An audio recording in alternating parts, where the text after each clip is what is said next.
live. Hi. Hi, how are you? How are you? Good, you?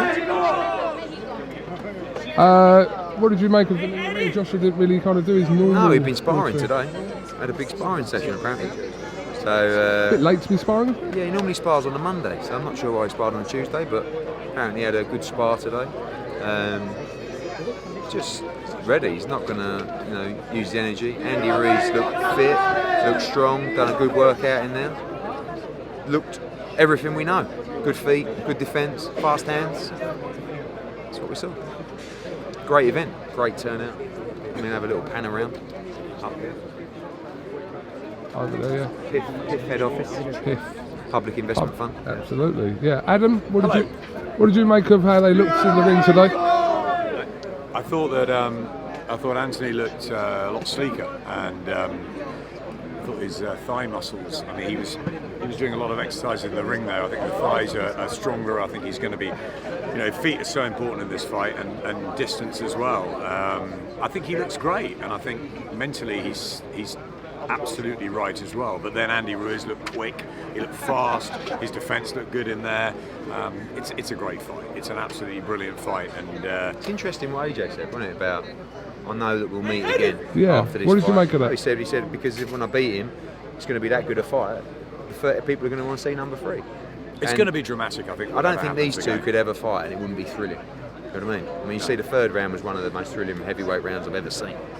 You so Adam, the famous clip of Adam.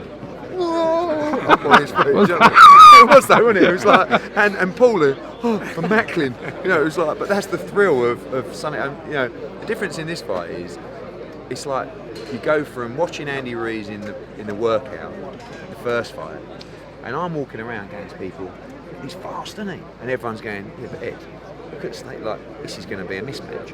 Now you watch him because of the first fight. No, but all of a sudden he's become he's become this beast. He's in no better aesthetic shape, is he? I mean, no, but it's just the reputation and the aura of a guy that's stopped AJ. Now all of a sudden you're taking him a lot more seriously, and it's like, is he actually really good?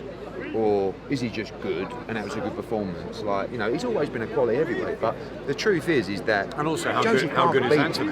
Like, it was a close fight, but Joseph Parker did beat him, do you know what I mean? So, it doesn't mean that he hasn't improved, but, he's always been a world-class heavyweight. But the truth is, if you are supposed to be the number 1 heavyweight in the world, or, should you be beating him? And I have to say, I believe so. Like, I believe that if AJ is the best heavyweight in the world, and I believe he is, he should be beating Andy Ruiz. Because I think that Tyson Fury probably would, and I think that Deontay Wilder might as well. So therefore, I think that AJ should. I know styles make fights, but mind you, Wilder Ruiz is a great fight. It's a great fight. There's so many good ones. Yeah. It's interesting what Dillian said though. Dillian thinks he'll knock him out early. That Joshua will knock him out early. He thinks that he's got to take that. I think he thinks he's got to take that sort of risk.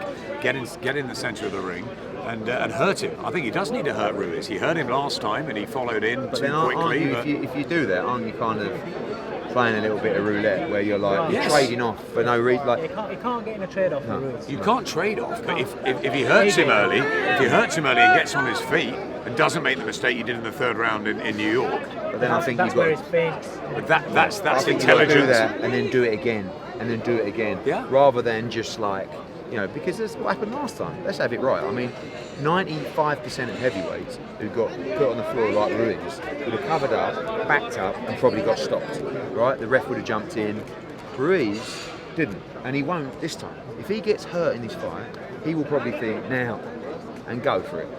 So if he does hurt him, I would just prefer to see him do it again and again and again. But there is the argument that if it's there, fucking take it. Do you know what I mean? There's taking it and there's being reckless doing it. Yeah. But there's also, can he do that for 12 rounds? Can he keep him off him? But that's where discipline comes in. Do you know what is remarkable watching this whole scene is that we've spent years with AJ like doing untold media, untold sponsorship stuff, all this kind of stuff. And now the focus from the team is like, do your workout, you've had your session, so don't fuck around, and then straight in the car and home.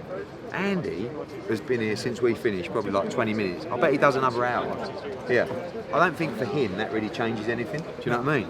But it's interesting. It's fascinating just to see the switch. Where last time he turned up, had done a few bits, and no one really wanted to interview him. Everyone was just clamouring over AJ, and he went home and rested up and probably went back and chilled. It's just responsibility. Yeah, of course. It's just fascinating, and listen, he's embracing it, he's loving it, and he's got a very good trainer as well in Manny. He's got a very good trainer who I don't think people have really not looked into enough, but spoke about enough in this fight. And Manny, no, I'm sure that Ruiz enjoyed himself and he's had a few parties and he's brought a few cars, but I don't think Manny Robles would allow him just to go off the boil. You know what I mean? One thing that hasn't been talked about is that Andy Ruiz has got it all out next year. I mean, if he wins this, well, they both have. I mean, it's like, but it's not just Joshua. It's Ruiz. You know, he's made decent money in life-changing money in New York. He's making more here, and he'll make how many times more if he wins this and goes in with the likes of Wilder, you know, or Fury. So there's massive incentive for Andy Ruiz in this fight. Not just a pride thing, but a financial thing too. Massive incentive. right, Yeah. got to do some proper media now. Oh, you've used that twice. I know, and you never That's never all buy right. it. That's You never all right. buy it. No, you're all right. That's not fair. What, he is a prick though, sorry. Proper media. That's what. Oh, sorry, I thought you meant my comment, calling him a prick. Did he say I'm off Yeah, to he the proper did, media? yeah. How can he? I know. How can he? We made him. After so many I'm sorry. years of making him. We made him. Say that. His popularity, the people that find this idiot popular is because of IFL. Oh, mate. Oh, it is, mate. What Stop are you blowing doing? your own trumpet. Why? Your ego has gone completely out. My ego. Completely out. Sorry, Barry. Sorry. Sorry, Barry. Oh, I mean Eddie. Sorry. The real man, Barry Hearn. Shout out. The first time he hasn't been booed in a while. He was quite pleased about that. Loved He's thinking it. about getting Oh, it. that's because they don't know who he is. That's true. He said he. They just thought it was some geezer in the ring talking about a fight. That's it. He did. That's why you didn't get booed, because I don't know who you are. Sorry, mate. They didn't know you Security, are. can you remove him, please? Thank you. Go on. There was a lot of paparazzi at the airport when we arrived, and then he walked in, and they all passed him and went for the dignitaries. And he went, all right then, fair enough. Thank you. No paparazzi. All right. Thank you, Adam.